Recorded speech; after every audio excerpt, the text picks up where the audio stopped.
नमस्ते, Ram Ram, hello, hi and welcome to let's talk with Adita ji Mishra. हुँ, आज पहली बार ऐसा हुआ है कि मेरे हाथ में कोई पेन नहीं है, मेरे कोई नोट्स प्रिपेयर्ड नहीं है, मैंने पहले से कोई तैयारी नहीं की है क्योंकि आज जिस टॉपिक पे हम बात करने वाले हैं, वो टॉपिक है इतना मज़ेदार और इतना कल सेंसेशनल एक हो गया था कि उसके बारे में कुछ लिखना पढ़ना बेमानी लगता है, बस हम एक्सटेम्पोर बात करते जाएँगे।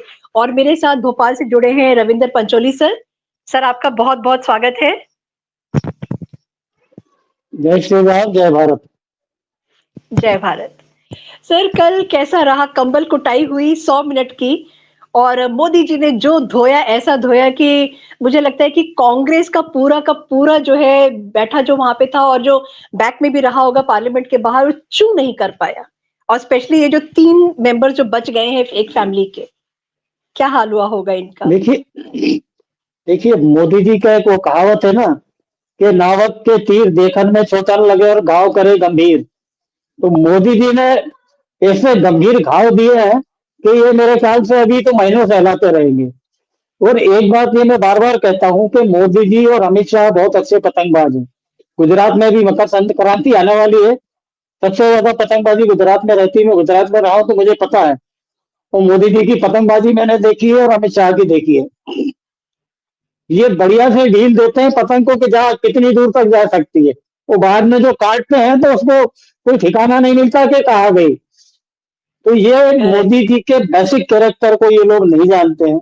इसलिए मोदी जी पे पर्सनल जितना अटैक करेंगे, जितना ये करेंगे, मोदी जी तबीयत से पूरे आप देखिए कभी रिएक्ट नहीं करते हैं मीडिया में या कहीं कोई रिएक्ट नहीं करते हैं।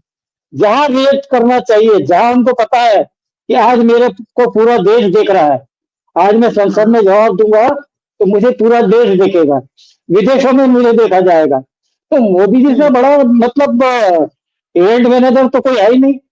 वो हर भाषण को अपने इवेंट में कन्वर्ट कर देते हैं। जहां जाते हैं वो पूरा इवेंट कर देते हैं। तो कल लोकसभा में ऐसा इवेंट किया है कि लोगों को बरसों याद रहेगा, कांग्रेसियों को खास तौर से। सही बात है देखिए सर। ये जो ये जी, हाँ, बोलिए बोलिए बोलिए बोलिए। बोलिए। ये जो 2 ये भाई-बहन सब हैं और उनके एक माता जी हैं, क्या उनको लगता है कि मोदी जी जो है कि बच्चे हैं, कि इन लोगों के जो ये लपेटना शुरू करेंगे, तो उसमें ही वो लपेटते चले जाएँगे और उलझ जाएँगे और देश नहीं चला पाएँगे? पूरी दुनिया सलाम कर रही है, मोदी जी की डिप्लोमेसी को दुनिया सलाम कर रही है, जियोपॉलिटिक्स में जो उन्होंने कमाल कर दिया है और इन लोगों को जी, लगता है कि ये लोग मोदी जी को हरा पाएँगे। मोदी जी को ये जानते नहीं है। वो 8 साल तो उस आदमी ने तपस्या करी है। और कौन-सी बतौर वाली? संघ सर कौ कार्य सर कौन-सी वाली तपस्या? आध्यात्मिक आध्यात्मिक आराधना करी उन्होंने। आध्यात्मिक से जुड़े रहे 8 साल में। मतलब शरीर गरम तो नहीं करने वाली किया था ना उन्होंने जो नहीं नहीं, राहुल वो गांधी तो ने वो राहुल गांधी जाते हैं थाईलैंड। वो तपस्या करने जाते हैं। एक वहां पे वो तपस्या करके वो भी है, उसके बाहर 2 लड़कियां खड़ी, मैंने ट्विटर पे डाला है। दो हाँ, लड़कियां हाँ, खड़ी जो अच्छा। है, थाईलैंड पे ही है वो। हाँ, और उसमें ऊपर हाँ, लिखा हुआ है तपस्या। करेक्ट। नहीं, मोदी जी ने जो की है वो आध्यात्मिक आराधना की है, तपस्या करी है। और बतौर संघ के कार्यकर्ता देश के कोने कोने में वो घूमे हैं। देश के कोने कोने से परिचित है, देश के मिजाज से वो परिचित है। हुँ, तो उनको सारा पता है कब कहाँ क्या करना है, किसका मिजाज कैसा है। देखिए, आज हमको आजाद मतलब 77 साल हो बीत चुके हैं। 78वां साल चालू होगा। 77 साल में जो आशंका अंग्रेज लोग जाहिर कर गए थे कि आजादी के बाद भारत संभल नहीं पाएगा, लड़खड़ा जाएगा और इसके टुकड़े टुकड़े हो जाएंगे, वो सब सारी आशंकाएं उनकी फेल हो गई। और देखिए नेहरू जी जो बने थे, 46 में प्रधानमंत्री बनाया था किसने? लॉर्ड माउंटबेटन ने। लॉर्ड हुँ, माउंटबेटन ने किसकी सिफारिश पे बनाया था? लेडी माउंटबेटन की सिफारिश पे। लेडी माउंटबेटन के और जवाहरलाल नेहरू के क्या संबंध थे? ये जग जाहिर है।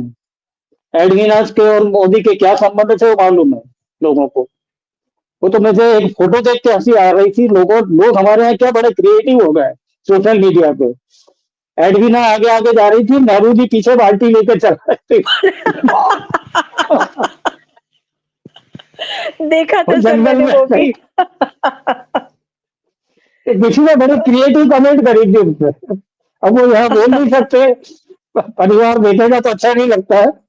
हाँ, नहीं पढ़ने वाले पढ़ लेंगे जाकर के, क्योंकि आपने इतना हिंट दे दिया तो अब जरूर पढ़ेंगे लोग जाकर के हाँ, ढूंढ करके उसको। जी। तो नेहरू जी मतलब निर्वाचित प्रधानमंत्री नहीं थे। He was not elected, he was selected. Correct. Nominated प्रधानमंत्री थे 46 से लेके 51 तक। जब तक 52 के चुनाव नहीं हुए तब तक वो सिर्फ सिलेक्टेड प्रधानमंत्री थे। और उस सिलेक्टेड प्रधानमंत्री ने सबसे पहले बिना संसद थी ही नहीं, 1949 में दो पत्रिकाओं का गला घोटने के लिए, आजादी के मतलब फ्रीडम ऑफ एक्सप्रेशन को रोकने के लिए बिल लेके आए थे। और सुप्रीम कोर्ट में केस चल रहा था, सुप्रीम कोर्ट ने कहा था कि ये गलत है। जो दो मैगजीन थी, वो एक पांचजन्य में था और एक कोई वामपंथी मैगजीन थी, शायद मेरे ख्याल से जनशक्ति था, शायद उसका प्रॉपर नाम नहीं मालूम है, पर वामपंथियों की थी। तो ये दोनों नेहरू के बहुत खिलाफ थे, उस समय वामपंथी भी हो रही है। तो नेहरू ने बिना संसद जब थी ही नहीं, आपको सिर्फ नॉमिनेटेड किया गया था। जैसे आपकी विधानसभा भंग हो जाए, लोकसभा बंद हो जाए, भंग हो जाए, तो कार्यवाहक प्रधानमंत्री जो रहता है वो कोई पॉलिसी डिसीजन नहीं ले सकता। ये जो बिल पास किया था, ये पॉलिसी डिसीजन हो गया था, जो उनको लेने का कोई हक नहीं था। ये उन्होंने कहा, 5 जन ने उस पर रोक लगाया और सुप्रीम कोर्ट के आदेश को एक तरफ कर दिया। और ये एक नियम बना दिया कि कोर्ट इसमें कोई इंटरफेरेंस ना करे। शुरुआत वहां से हुई। इसके बाद जो आपकी संविधान सभा बनी बनी थी, उसमें एक बैठक बुलाई गई थी, जिसमें ये जैसे पीडी टंडन जो थे, ये जो संविधान संविधान का डोनर होते हैं, पीडी टंडन कांग्रेस के अध्यक्ष रह चुके हैं, पुरुषोत्तम दास टंडन। उन्होंने कहा था कि सदियों के बाद देश ने ऐसी बैठक बुलाई गई है संविधान सभा की, जो हमारे अतीत के गौरव की याद दिलाती है। हमारे यहाँ कोई लोकतंत्र नया नहीं है, गणतंत्र हमारे यहाँ नया नहीं है। गणतंत्र हमारे यहाँ जब से इतिहास हम हमारा भारत का देखेंगे, तब से गणतंत्र ही चला आ रहा है। यहाँ कोई तानाशाही का शासन नहीं रहा, गणतंत्र रहा है। उसका सबसे श्रेष्ठ उदाहरण रामचंद्र जी है, मर्यादा पुरुषोत्तम राम, जो जनता के कहने पे जिन्होंने अपनी पत्नी का त्याग कर दिया था। तो ये हमें कोई लोकतंत्र सिखाएगा, कोई ये सिखाएगा कि डेमोक्रेसी ऐसी होनी चाहिए, वैसी होनी चाहिए, तो वो किसी को जरूरत नहीं है। हम हमारी रग रग में डेमोक्रेसी घुसी हुई है, लोकतंत्र हमारे रग रग में है।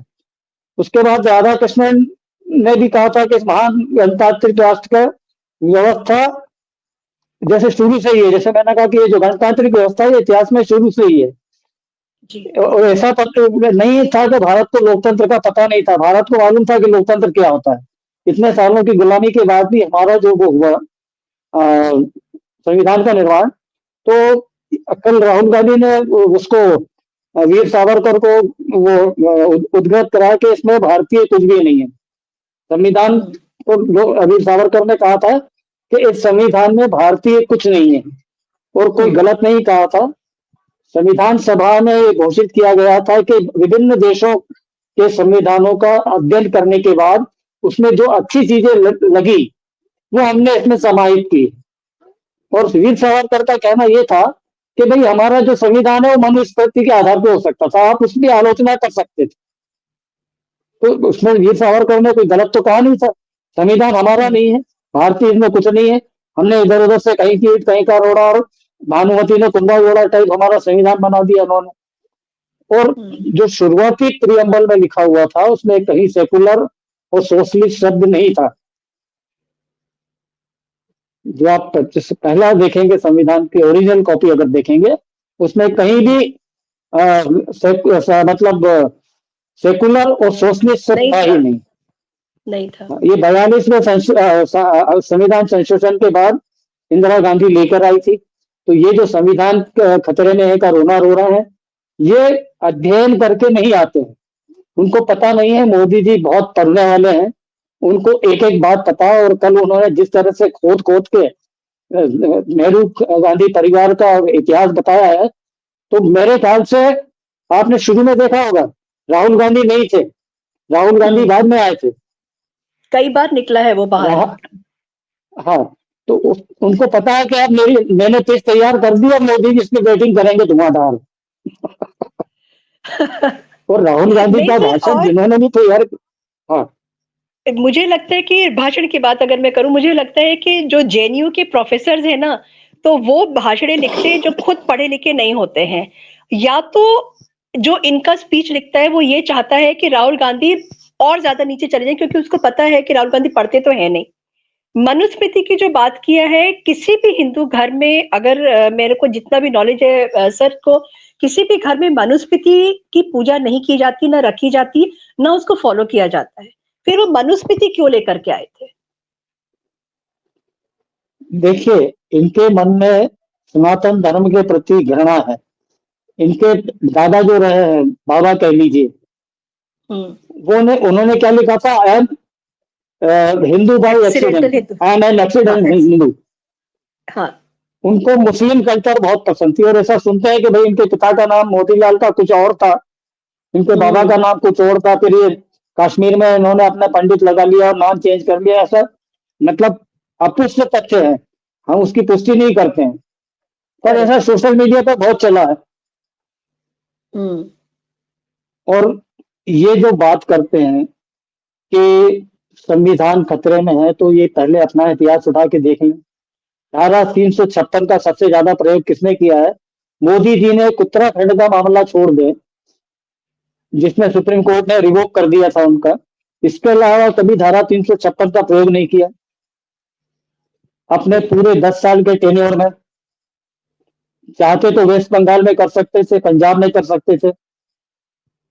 ऐसी स्थिति के सुप्रीम कोर्ट में भी अगर चैलेंज किया जाता उसको, तो सुप्रीम कोर्ट मानता था। और मुझे तो सबसे ज्यादा आश्चर्य सुप्रीम कोर्ट के जजों की बुद्धि पे होता है।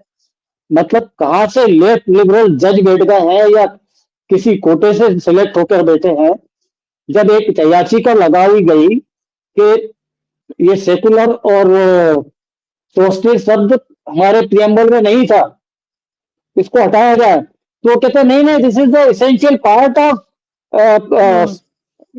अपना संविधान का। तो जज साहब ने मतलब जो ओरिजिनल संविधान है उसको पढ़ा ही नहीं। जज कैसे बन गए? आपने पढ़ा कि पुराना जो हमारा ओरिजिनल संविधान है उसमें क्या लिखा हुआ है? और जब उसको इंदिरा गांधी संशोधित कर चुकी है, पता नहीं कितनी बार तो संविधान में संशोधन हो चुके हैं, और सब किस लिए हुए हैं? जस्टिस एच आर खन्ना, जिन्होंने इंदिरा गांधी के लोकसभा चुनाव में माल प्रैक्टिस के लिए उनका मेंबर ऑफ पार्लियामेंट का पद छीन लिया था। कायदे से उनको चीफ जस्टिस बनना था, उनको नहीं बनाते हुए उनसे 4 बेर जूनियर वाले व्यक्ति को उन्होंने चीफ जस्टिस बनाया था। अब ये सारी संस्थाओं पे पूरा हमला करते हैं, ये सीबीआई पे हमला करते हैं, ईडी पे करते हैं, आईटी पे करते हैं, ये अपना सारा भूल जाते हैं। सर एक्चुअली ये क्या है ना, एक जो मूवी आई थी कश्मीर फाइल्स, उसमें एक डायलॉग था जो मुझे आज भी लोग उस चीज को रिपीट करते हैं कि सरकार तुम्हारी है मगर सिस्टम हमारा है। तो कांग्रेस जो इतने सालों तक रही है पावर में, उसके कुछ ना कुछ तो कीड़े मकोड़े जो हैं वो आज भी जिंदा है। तो वही सिस्टम को पूरा खराब कर रहे हैं, मुझको ये लगता है। नहीं, देखिए, अभी जिस तरह से बीजेपी आक्रामक हो गई है, वो आपके लिए नई चीज है। इससे पहले आक्रामक नहीं थी। अब नहीं। क्या हुआ है, उन्होंने इस 10 साल में सिस्टम पे कब्जा कर लिया है। अब आप देखिए, लेफ्ट लिबरल सिस्टम कमजोर होता जा रहा है, और राइट विंगर्स की आवाज ज्यादा तेज होती जा रही है। Correct, correct. और बीजेपी इसलिए इतनी आक्रामक हो गई है अभी। नहीं तो इससे पहले सोनिया गांधी पे कभी आक्रमण मोदी जी ने नहीं किया, तो राहुल गांधी इस निशाने पे रहते थे। तो सोनिया, राहुल सब निशाने पे आ गए पूरा। और राहुल गांधी, मैं तो ये कहता हूँ पूरा परिवार खच्चर है, इनको कुछ नहीं आता है। मतलब ये कौन से स्कूल से पढ़ के आए हैं? एक तो बार वाला है, घोषित बार वाला है। उनके पिताजी मुसोलिनी की आर्मी में थे, जिसको हम लोग कहते हैं कि तानाशाह था, तो वो तानाशाही इनके दिमाग में घुसी हुई है। सोनिया केजीबी की एजेंट थी, ये कि बहुत सारी किताबों में लिखा हुआ है। फिर केजीबी का जब रूस का विखंडन हुआ, तो ये सीआईए के लिए काम करने लगी। और पिछले वीडियो में मैंने बताया था आपको कि 93-94 में इनका सोरोस का फाउंडेशन बना था, और मई 1991 में राजीव गांधी मरे, और उसके ठीक एक महीने बाद राजीव गांधी फाउंडेशन तैयार हो गया था। करेक्ट। और राजीव गांधी फाउंडेशन की एक ब्रांच इन्होंने ब्रिटेन में खोल ली थी। तो बहुत सारे लूप होल हम उस पर नहीं करते, हम अब अपने मुद्दे पे आते हैं। मोदी जी ने कल क्या कहा?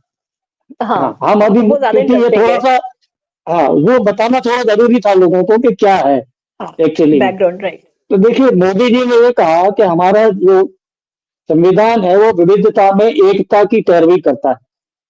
इन लोगों ने क्या करा कि एकता में विखंडन की नीति शुरू कर दी, और मतलब विखंडन के बीज, जहर वाले बीज बोना शुरू कर दिए। समाज को बांटना, ये करना, वो करना, दुनिया के सारे काम करे। 40 साल तक ओबीसी को आरक्षण किसने नहीं दिया? कांग्रेस पार्टी ने। महिला आरक्षण समाजवादी पार्टी के नेताओं ने कागज बिल की कॉपी छीनकर सदन में फाड़ी थी। वही मुलायम सिंह और लालू यादव, यादव फैमिली ने। ये जो महिलाओं का कहता है कि सब जगह जो दिक्कत हो रही, महिलाएं परेशान है, युवा परेशान है, तो इन्होंने क्या किया? कुछ नहीं किया। एक वो जो कहते हैं कि मोदी जी बहुत बड़े जुमलेबाज है, तो मोदी जी ने उसका बकायदा बड़ा अच्छा जवाब दिया कि हिंदुस्तान की हिस्ट्री का सबसे बड़ा जुमला जो है, कांग्रेस जिसने 55 साल तक देश पे राज किया है, कि गरीबी हटाओ। तो गरीबी तो होती नहीं, इनकी गरीबी दूर हो गई, पर आज देश का जो नागरिक है वो और ज्यादा गरीब होता गया। कि आज 82 करोड़ लोगों को मैं राशन इसलिए दे रहा हूं ताकि जो गरीबी रेखा के ऊपर कोई 25 करोड़ 27 करोड़ लोग ऊपर आए हैं, वो दोबारा गरीबी में ना चले जाए। तो उनको एक सपोर्ट सिस्टम के लिए अभी इसको कंटिन्यू किया है। ये भी इनका था कि देश में अगर ऐसा है तो आप ये 82 करोड़ लोगों को मुफ्त अनाज क्यों दे रहे हैं? उसका भी मोदी जी ने प्रॉपर जवाब दिया। उन्होंने कहा कि संविधान सभा में हमारे यहाँ शुरू से महिलाओं को प्राथमिकता दी गई है। 15 महिला सदस्य थी संविधान सभा में, और अलग अलग क्षेत्र से थी, ऐसा नहीं किसी एक क्षेत्र की थी, सारे अलग अलग क्षेत्रों से महिलाएं थी। तो महिलाओं का वहां पर भी वो था। कांग्रेस के राज में कितनी महिला मंत्री होती थी केंद्र में, और आज मोदी मंत्रिमंडल में कितनी है? 33% आरक्षण का बिल कौन सी सरकार लेके आई महिलाओं के लिए? करेक्ट। मोदी जी देखिए, पहले चलते हैं बिल्कुल सीधी लाइन, और फिर जब वो गेट कट और क्योंकि छक्के मारना शुरू करता है, तो राहुल गांधी जैसे लोग फिर सदन छोड़ के भाग लेते हैं। इसके बाद उन्होंने कहा कि सब पहले क्या होता था, खबरें छपती थी विदेश तक कि भारत में सिर्फ 2 दिन की बिजली का कोयला रह गया है। याद है आपको? छपा था कि देश में अंधेरा हो जाएगा। याद है। छत्तीसगढ़ में सरप्लस बिजली पैदा होती थी, मध्य प्रदेश में सरप्लस बिजली पैदा होती थी, पर दूसरे राज्य को नहीं दी जाती। ये हाल था।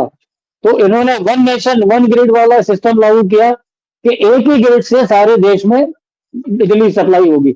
आज बिजली का क्या हाल है? कहीं छपता है कि भाई पूरा देश 3 दिन के लिए अंधेरे में डूब जाएगा, 3 दिन बाद 24 घंटे लाइट जल रही है आराम से, कहीं कोई दिक्कत नहीं है। तो ये बांटने का काम, कैसे भ्रष्टाचार से पैसा आए, ये सारे काम कांग्रेस ने अपने एक नीति बना ली थी। कांग्रेस के बेसिक कैरेक्टर में लूटो खसोटो और संविधान की अवहेलना करो, वो नेहरू जी के जमाने से जो शुरू हुआ। नॉमिनेटेड प्रधानमंत्री ने अधिकार ना होते हुए जितने डिसीजन लिए, वो सारे आपको पता है। और ये सब इसलिए होता रहा कि 1967 तक कोई क्षेत्रीय पार्टियां उतनी मजबूत नहीं थी, इसलिए वन पार्टी का पूरा राज चलता रहा। कभी वन नेशन वन इलेक्शन 67 तक चलता रहा।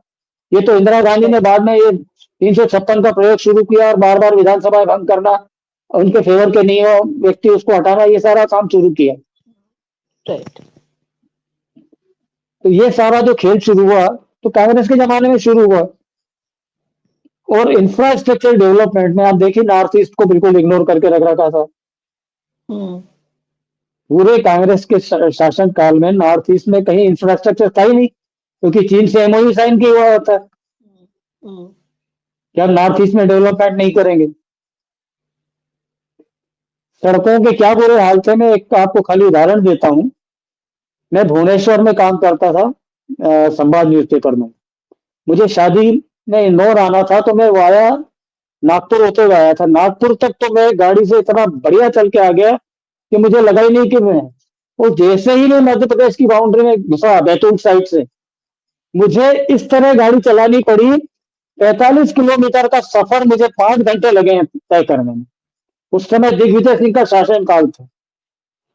और वही मैं फिर जब 2005 में दोबारा आया, तो उमा भारती उस समय मुख्यमंत्री थी, और मुझे बैतूल नागपुर से बैतूल आने में मात्र 1.5 घंटा लगा।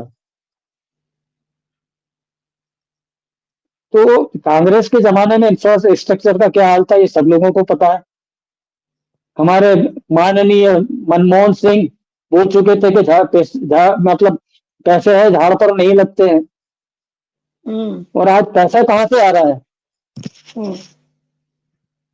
अब आगे चलते हैं। मोदी जी ने फिर ये कहा कि संविधान का जो 25 साल हुए थे उसमें कोई समारोह हुआ नहीं हुआ। 50वें साल में चूंकि अटल बिहारी वाजपेयी की सरकार थी, उस समय संविधान की 50वीं स्वर्ण जयंती मनाई गई थी। आप याद करिए, मोदी जी उस समय हाथी के होदे पर संविधान की प्रति लेके सड़क पर केवल चले थे।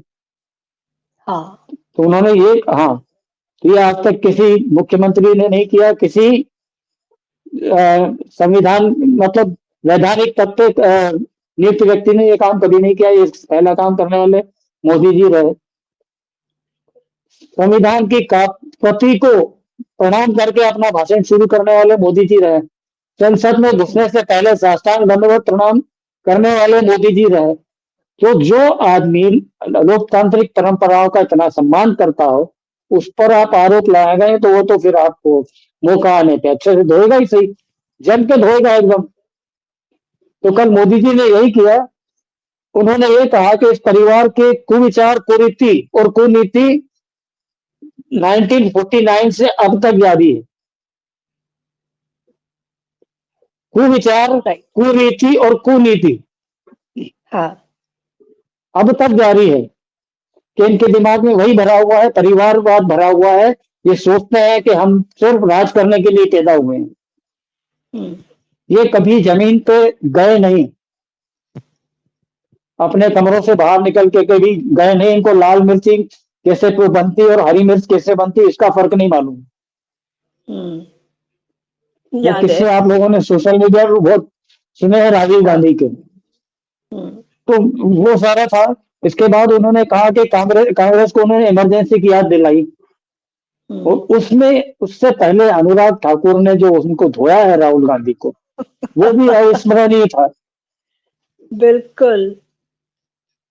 जो किताब दिखाई कॉन्स्टिट्यूशन की और जो खोल करके एक चीज उन्होंने दिखा दिया ना, तो मतलब मुझे लगता है कि शायद अभी जो लेयर्स वाइज जो है सब पूरी भाजपा प्रिपेयर हो रही है काउंटर करने के लिए, जो पहले बहुत शांत रहती थी।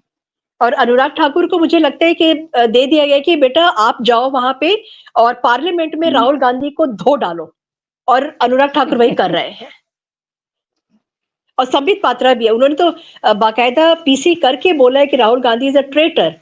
ये तो मतलब बहुत बड़ा ओपनली, क्योंकि ये पार्टी लाइन नहीं है, ये पार्टी का ही कहना है, ये गवर्नमेंट का ही से है। तभी तो उन्होंने जाके ये 8 महीने पहले मैं चैलेंज कर कह चुका हूँ कि राहुल गांधी देशद्रोही है, और मैंने चैलेंज किया था कि आप मुझ पर मुकदमा करिए, जवाब मैं दूंगा।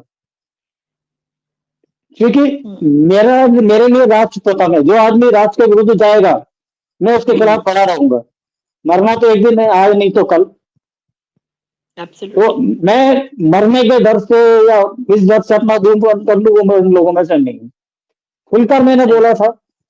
सुप्रीम कोर्ट के जजों की मैंने खुली आलोचना करी थी, डीवाई चंद्रचूड़ की, और बाकी जो डिसीजन देते रहे। अभी आपके सामने खुल के बोला कि कौन से जज बन गए हैं, जिनको ये नहीं पता है। आज एक डिसीजन आया है वो इतना शर्मनाक है, मैं आपको उसको कटिंग भेजूंगा, मध्य प्रदेश का ही है। मध्य प्रदेश के हाईकोर्ट के किसी जज साहब ने किया। किसी ने मृत महिला के साथ रेप किया और उसको उन्होंने कहा कि नहीं, ये अपराध नहीं है। ये इस तरह का, तो ये कहां से जज साहब पैदा हो गए। मध्य प्रदेश के हाई कोर्ट पे ये जज साहब ने कहा था कि पति पत्नी को बेडरूम में कैसा व्यवहार करना चाहिए, ये जज साहब शिक्षा दे रहे थे।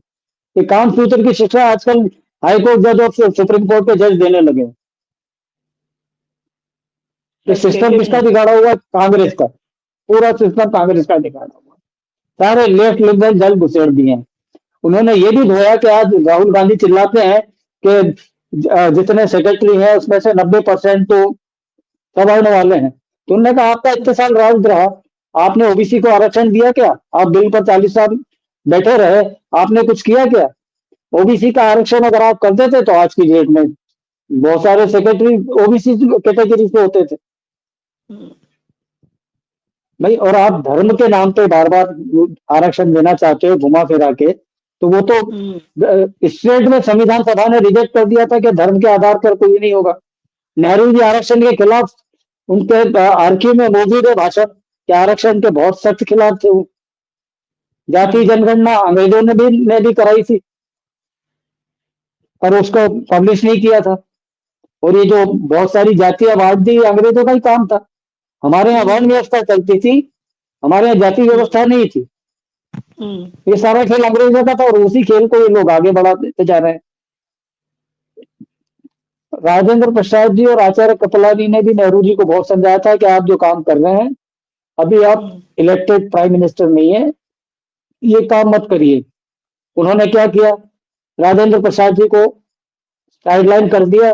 उनके मृत्यु के बाद, सॉरी, राजेंद्र प्रसाद जी की जो मृत्यु हुई है, सदाकत आश्रम में पटना में उनका निवास था। अगर कोई जाकर देखता कि ये भूतपूर्व राष्ट्रपति किस अवस्था में रह रहा है तो आपको शर्म आ जाती। पढ़ा था सरदार मैंने। पटेल की मृत्यु के बाद उन्होंने किस सारे मंत्रियों को जाने से मना किया था कि सरदार पटेल के अंतिम संस्कार में कोई नहीं जाए। पढ़ा था और मैंने। जो मतलब तानाशाही तरीके से प्रधानमंत्री बना था, 12 राज्यों की कांग्रेस कमेटियों ने सरदार पटेल को प्रधानमंत्री पद के लिए उम्मीदवार बनाया जाए ये घोषित किया था। फिर वही एक बड़े ठरकी एक छोटे ठरकी, ठरकी ने ठरकी को फेवर किया कि नहीं भाई। हाँ जी। तो उस बड़े ठरकी का आ गए कि नहीं नहीं, नेहरू उनके बड़े प्रिय थे, पात्र थे नेहरू, कि नहीं वो विदेश में बाहर जाना पड़ता है, नेहरू प्रेजेंटेबल है और सरदार पटेल अंग्रेजी नहीं बोल पाते हैं, ये करके दुनिया के बहाने सरदार पटेल मोहनदास करमचंद गांधी की, मैं महात्मा नहीं बोलता हूँ, मोहनदास करमचंद गांधी की बड़ी इज्जत करते थे, तो वो बेचारे पीछे हट गए। मेरे जैसा आदमी होता तो गांधी जी से कहता कि भाई साहब आप जाइए, मैं इलेक्टेड हूँ, नथिंग डूइंग, मैं ही प्रधानमंत्री बनूंगा। सरदार पटेल ने सारे राज्यों का भारत में समावेश जो किया, फिर एक राज्य छूट गया था, वो जाके फिर मोदी जी ने उस राज्य को भारत में प्रॉपर शामिल किया है। 370 थोपी गई। नेहरू जी ने कहा कि समय आके धीरे धीरे खत्म हो जाएगी, पर उसको खींचे चले गए। 33A बिना संविधान मतलब संसद में पेश किए हुए राष्ट्रपति के आदेश से 35 धारा लागू कर दी गई। ये कौन सा संविधान का सम्मान था? इमरजेंसी लागू की गई तो फखरुद्दीन अली अहमद रात को 12 बजे टब में स्नान कर रहे थे, वहां टब में ले जाकर मैं लेटे हुए उनसे साइन करवाया गया इमरजेंसी के कागजों। तो एक एक घटना मोदी जी को याद थी, उन्होंने ऐसा धोया है कि मतलब अच अच करने लगी, पब्लिक को मजा आ गया। मैं टीवी के सामने बैठा था, मेरे मित्र बैठे थे, इतनी तालियां बजी है कि जिसका कोई जवाब नहीं। आज तो मोदी जी पूरे फॉर्म में है एकदम, यार छोड़ने वाले चौके नहीं है छक्के किसी को, और चौके एक ही छक्के बॉल में बिल्कुल। बाउंड्री।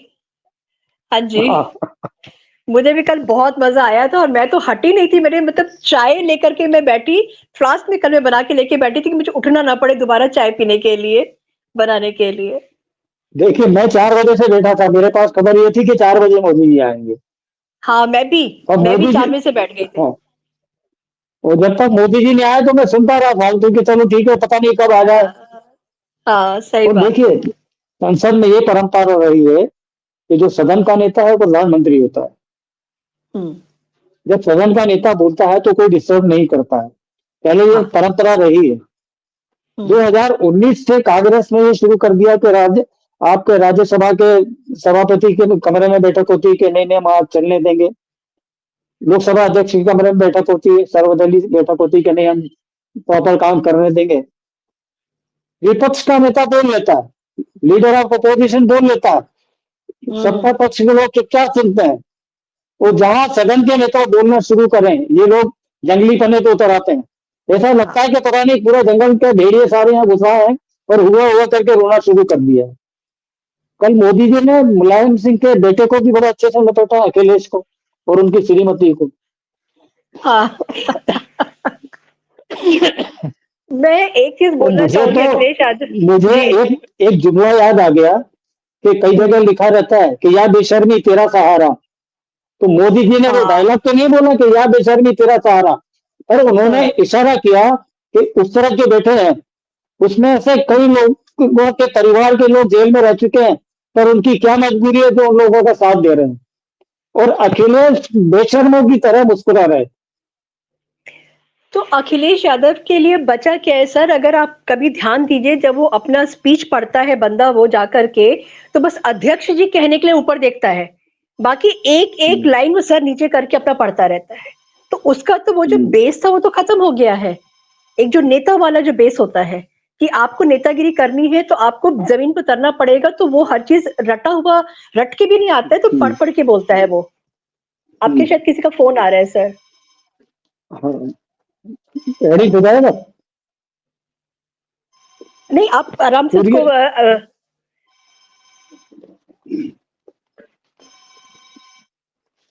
आज सर और मैं बहुत हेलो। अच्छे मूड में हैं बात करने के लिए। और क्योंकि कल मोदी जी ने जिस तरीके से धोया है, और जो अभी मैं सर जब लौट के आएंगे तो मैं उनसे जरूर पूछूंगी कि राहुल गांधी ने है, जो मनुस्मृति के बारे में बात है, किया, एकलव्य की इसे आकृति भिजवा के दे। बारे में बात किया, और उसके बाद में बाहर निकल करके प्रियंका गांधी ने जो बोला कि मैं बहुत बोर हो गई थी, और मुझे ऐसा लगा जैसे लगातार मैथ्स के जो 2 पीरियड्स होते हैं वो मुझे अटेंड करने पड़ गए। मैं ये जानना चाहूंगी कि क्या राहुल गांधी और प्रियंका गांधी कभी स्कूल गए थे? सर इज बैक, सर के घर में कोई आ गया था तो थोड़ा सा वो हो गया। मैं अब ये 2 पार्ट्स में है, इसको एडिट करके मैं ज्वाइन कर दूंगी। तो अगर कहीं पे डिसकंटिन्यूड आपको लगता है तो प्लीज बेयर विद दैट। हाँ जी सर। इंदिरा गांधी ने 71 में संविधान संशोधन करके सुप्रीम कोर्ट को हाथ पांव बांध दिए थे कि संसद ने जो हम्म। कानून बन रहा है उसमें आप सुप्रीम कोर्ट कोई इंटरफेरेंस नहीं कर सकता है। हम्म। राष्ट्रपति प्रधानमंत्री ये इनके खिलाफ कोई चैलेंज नहीं कर सकता है, सुप्रीम कोर्ट में कोर्ट में नहीं जा सकता हम्म। है। हम्म। अब इसके बाद आइए, फिर आ गए राजीव गांधी। उन्होंने पहली पीढ़ी का बताया, नेहरू ने क्या किया वो बता दिया, इंदिरा गांधी का इमरजेंसी से लेके क्या क्या किया वो सारा बता दिया। अब आ गए हम्म। राजीव गांधी। राजीव गांधी ने सुप्रीम कोर्ट का निर्णय पलट पलट दिया। एक बेचारी बेसहाय बुजुर्ग महिला ने अपने हक के लिए सुप्रीम कोर्ट में याचिका दायर की, शाहबानो ने। शाबाश। तो राजीव गांधी ने उस केस को पूरा पलट दिया, एक संविधान संशोधन करके हम्म। वो पूरे अधिकार महिला के खत्म कर दिए, अपने वोट बैंक को इंटैक्ट रखने के चक्कर में। हम्म। और उस चक्कर में फिर वो उन्होंने राम मंदिर के गेट खुलवा दिए कि शायद हिंदू को वो हो जाए। उन्होंने एक पंडोरा बॉक्स ऐसा खोला कि फायदा बीजेपी को मिल रहा है उसका पूरा। बिल्कुल। भाई इस परिवार में अकल की कमी तो शुरू से रही है, अकल से पैदल तो ये शुरू से रहे हैं। जैसे हम्म। जब महावीर त्यागी ने पूछा था कि वो चीन इतने किलोमीटर तक घुस आया है, तो नेहरू जी का क्या जवाब था कि वहां तो घास भी नहीं उगती है। तो महावीर त्यागी ने ये कहा था कि उन्होंने अपनी टोपी उतार कर कहा कि मेरे सर में भी बाल नहीं उगते तो इसको कटा दूं क्या। बहुत सीरियस बात थी सर ये। हाँ, तो ये तो मूर्खताओं से भरा हुआ, मतलब पीढ़ी दर पीढ़ी है इनके जो जीन में मूर्खता भरी हुई है। देश के खिलाफ हम्म। काम करना, देश की अस्मिता के खिलाफ काम करना, सनातन धर्म के खिलाफ काम करना, ये इनकी परंपरा में शामिल रहा है। उसी परंपरा को ये तीसरी पीढ़ी अब आगे लेके आई। अब आपको मैं बताता हूँ, अगली पीढ़ी ने कि ये जो करा, फिर इनके यहाँ क्या है, मनमोहन ने अपनी किताब में लिखा है कि पार्टी अध्यक्ष सत्ता का केंद्र है, पार्टी के प्रति सरकार जो है वो पार्टी के प्रति जवाबदेह है, जनता के प्रति हम्म। जवाबदेह नहीं है, पार्टी के हम्म। प्रति जवाबदेह। और संविधान में कहीं नहीं लिखा है कि नेशनल एडवाइजरी काउंसिल नाम की कोई संस्था बनाई जा सकती है जो पीएम को डायरेक्ट करेगी कि आपको ये करना, ये करना, ये फाइल पास करना, ये नहीं करना। एक सुपर पीएम बनकर सोनिया गांधी ने 10 साल सत्ता संभाली। ये भी कहीं संविधान में नहीं लिखा। इसका जवाब कांग्रेस के पास कोई नहीं है आज तक। वो सारे वामपंथी जितने थे वो सारे घुसेड़ लिए। सोरोस फंडेड जितने थे वो सारे लोग उसमें घुसेड़ लिए उन्होंने। और राहुल गांधी के लिए एक बहुत अच्छा मौका था कि उनके खिलाफ जो सोरोस से मिले होने का और इस तरह का आरोप लगा था, वो संसद में उसका प्रॉपर जवाब देते। तैयारी तो करते नहीं है। उनके जो लग्गू भग्गू हैं, जेएनयू वाले लड़के, वो जो लिख के दे देते हैं वो आके बोल देते हैं। उनको पता ही नहीं है कि कहाँ क्या हुआ और कैसे हुआ। एकलव्य की जैसे वो कहने लगे कि साहब एकलव्य का अंगूठा काट लिया था, वो चूंकि वो पिछड़ी जाति का था, शेड्यूल ट्राइब था। तो इनको पता नहीं है एकलव्य के पिता जरासंध के सेनापति थे। उनका धनु नाम था और वो जरासंध की सेना में सेनापति थे और एकलव्य भी जरासंध का सेनापति था। ये पढ़ते नहीं है, इतिहास पढ़ा कर रही है। तो हम पहले से चलो शेड्यूल ट्राइब था, तो उस जमाने में भी हमारे यहाँ शेड्यूल ट्राइब का आदमी सेनापति बन सकता था। तो हम लोग कितने लिबरल रहे। अगर आप सनातन धर्म को नीचा दिखाने की कोशिश करते हो तो वो सनातनियों का ही राज था उस समय। तो अगर आप आरोप लगाना चाहते हो भाई, कहानी तो ये इतिहास किसने लिखा? रोमिला थापर और रामचंद्र गुहा जैसे लेफ्टिस्ट लोगों ने इतिहास लिखा है।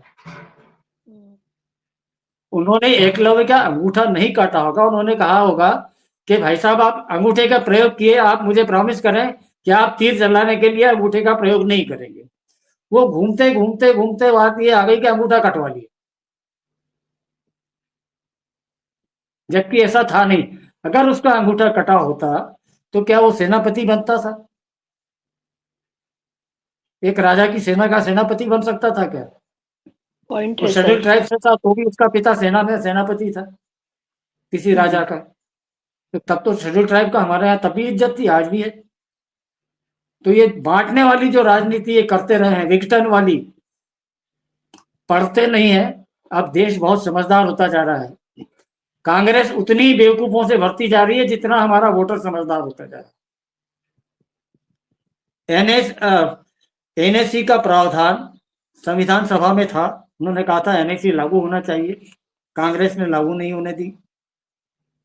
और आपका यूसीसी को संविधान में शामिल करना, गांधी जी ने कहा था कि यूसीसी बनना चाहिए।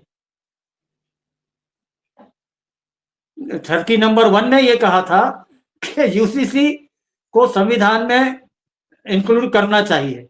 तो कांग्रेस जब अपने पार्टी का संविधान नहीं मानती है तो देश का संविधान क्या मानेगी? और अति पिछड़ा वर्ग के अध्यक्ष सीताराम केसरी को पहले उन्होंने बाथरूम में बंद करा, सोनिया गांधी को अध्यक्ष बनाना था, फिर उनकी धोती खोल के धक्के मार के कांग्रेस कार्यालय के बाहर निकाला था। तो ये कांग्रेस की मानसिकता क्या है? एक अति पिछड़े कांग्रेस अध्यक्ष को धोती खोल के ऑफिस के बाहर निकाल दिया। और ये अभी लगे हैं कि 50% से ज्यादा आरक्षण कर देंगे।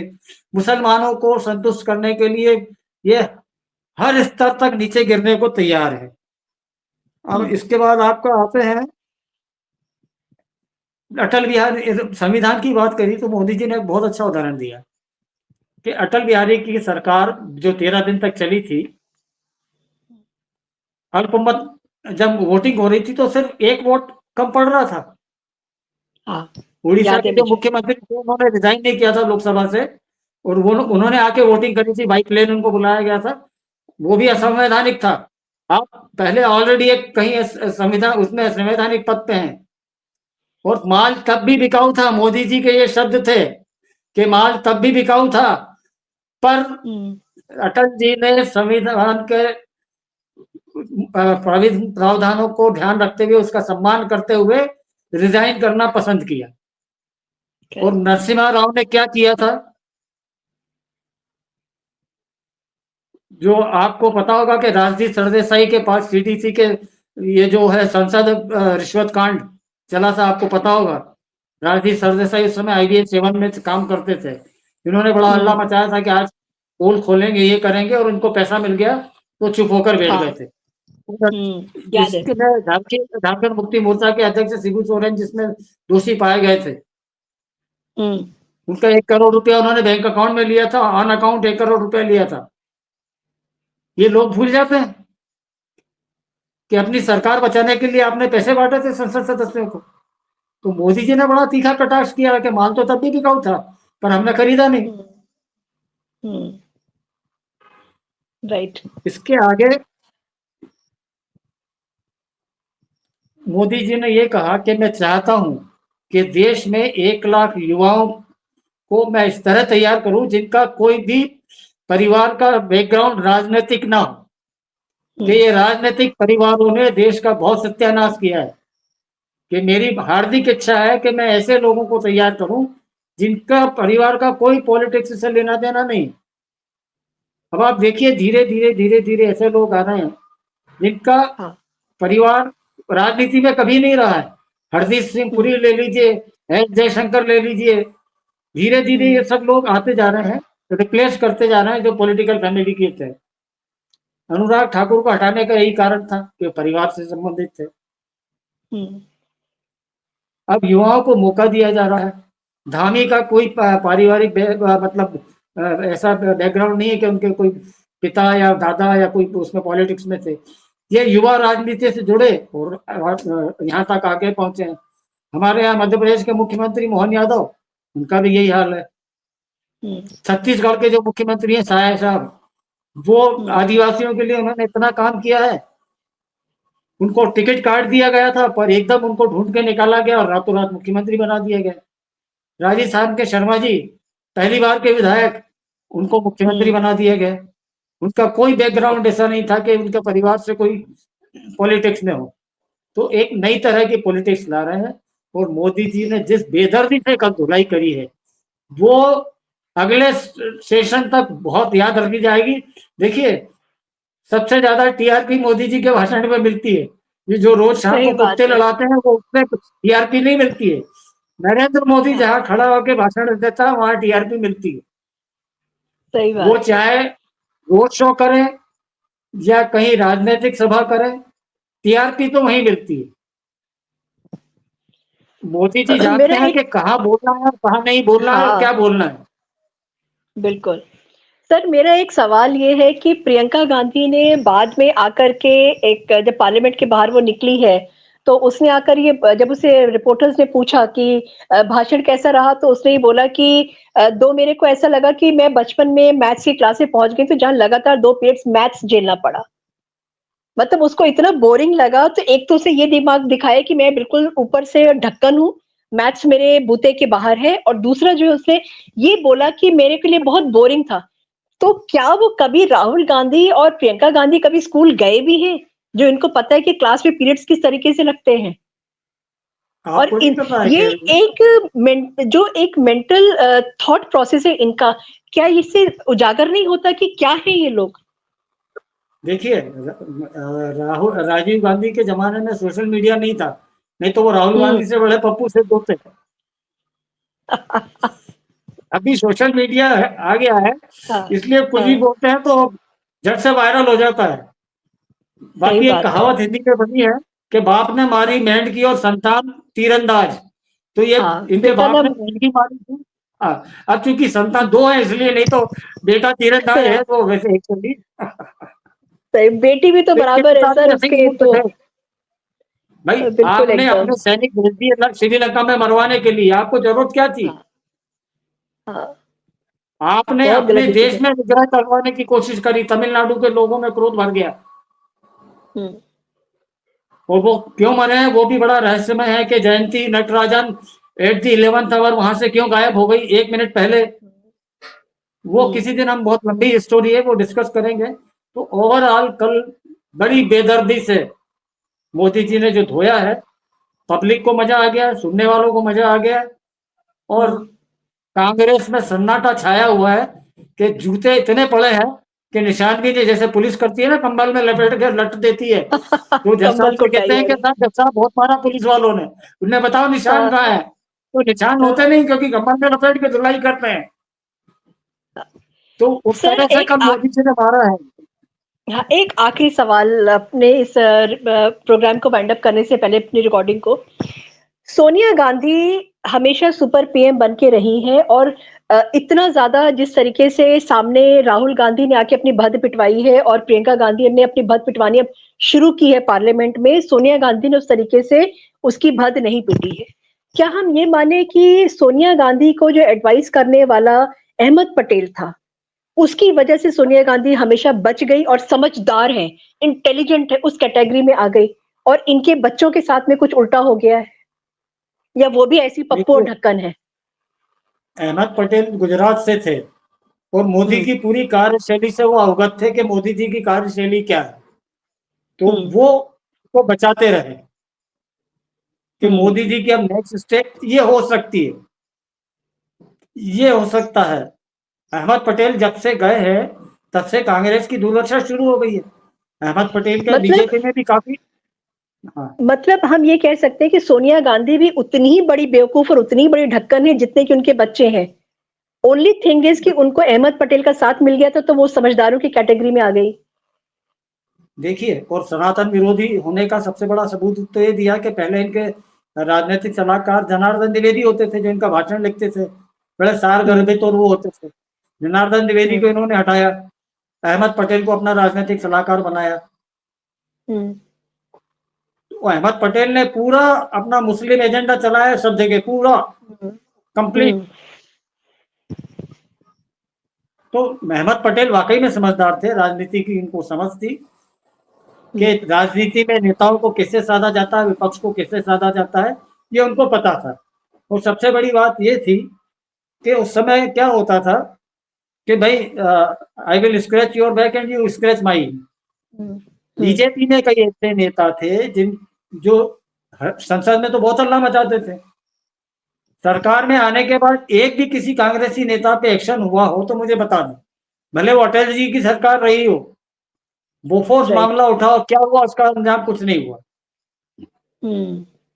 तो ये मोदी जी आए हैं जिन्होंने एक्शन लेना शुरू किया है, लोगों को सजा मिलना शुरू हो गई है।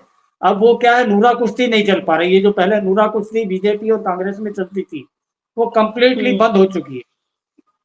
यहाँ तो पत्रकार तरसते हैं कि सूत्रों के हवाले से उनके सारे सूत्र फेल हो जाते हैं। अब वो आपने देखा होगा, सूत्रों के हवाले वाला तो लाइन ही लोगों ने प्रिंट करना बंद कर दी और बोलना बंद कर दी। को साउथ ब्लॉक में एंट्री नहीं है। सही बात है। लेकिन कल एपिक था जो नरेंद्र मोदी जी ने कल धोया है पार्लियामेंट में, दोनों भाई बहन को सन्नाटा छाया हुआ था और हल्ला करने की उन्होंने कोशिश किया था बीच में कांग्रेसियों ने, लेकिन वो बहुत ज्यादा सक्सेसफुल नहीं हो पाए थे। और राहुल गांधी मेरे ख्याल से 3 या 4 बार आए हैं गए हैं बाहर, और प्रियंका गांधी तो बेचारी वो रिएक्ट कर ही नहीं पा रही थी, वो उसको तो काटो तो खून नहीं वाली, उसको जब भी कैमरा उसके ऊपर जाता था तो ऐसा ही लगता था कि मुंह पे प्लास्टिक से स्माइल है, मगर बेबसी बहुत ज्यादा दिख रही थी उसकी भी। और thank you so Rahul much Gandhi से सर। बर्दाश्त नहीं हो पा रहा था। देखिए, जब किसी की सुताई होती है तो दर्द बड़ा होता है तो उठ के वो थोड़ा मतलब सहलाने जाता है, तो वो मोदी जी ने उसको धोया तो वो थोड़ा सहलाने बाहर गया, फिर सहला के बाहर अंदर आए, मोदी जी ने फिर धोया, फिर उठ के चले गए। तो वो हालत कर दी थी राहुल गांधी की तो कल। सर बेचारा एलओपी बन गया है, एलओपी बनने से तो उसकी मतलब बीच में संभल भी गया, वो छोड़ करके हाथरस की भी उसने कहानी उसकी बहन ने सुना दिया, सब कुछ कर दिया, लेकिन एलओपी था तो उसको आके बैठना था, और जब सुताई होनी थी तो उसको सहन तो करना ही था सर। तो उसके साथ में लेकिन हम लोगों को बड़ा मजा आ गया। और आप ये सोचिए कि जब मैं चाय बना के साथ बैठ गई थी कि एक साथ बना लूंगी, मुझे 2 बार उठना नहीं पड़ेगा, क्योंकि मोदी जी जब बोलते हैं तो उनका भाषण बहुत लंबा होता है, 1 घंटे से कम का तो होता नहीं है। तो ठंड भी है यहाँ पे तो चाय का था, और चाय का मजा मोदी जी ने कल दुगना कर दिया था। तो सर चाय थैंक यू वाले है सो ना, मच। वो जानते हैं कि चाय कैसे बनाई जाती है। चाय वाले के स्पीच के ऊपर चाय पीने का मजा का दुगना मजा हो जाता है चाय पीने का। Thank you so much sir, और हम बहुत जल्दी फिर जुड़ेंगे इसी तरीके की और बातों को लेकर के, क्योंकि अब मुझे लगता है कि पॉलिटिक्स थोड़ी मजेदार होती चली जा रही है और सीरियसनेस अब थोड़ी सी हम लोग को बैलेंस करना पड़ेगा, क्योंकि बहुत सीरियस टॉपिक्स पर भी हम लोग बात करते रहते हैं और थोड़ा सा मजेदार बातों पर भी बात करते हैं, तो अच्छा लगता है। आपका बहुत बहुत धन्यवाद सर आने के लिए। जय हिंद, जय भारत, भारत माता की जय। जय श्री राम, जय भारत।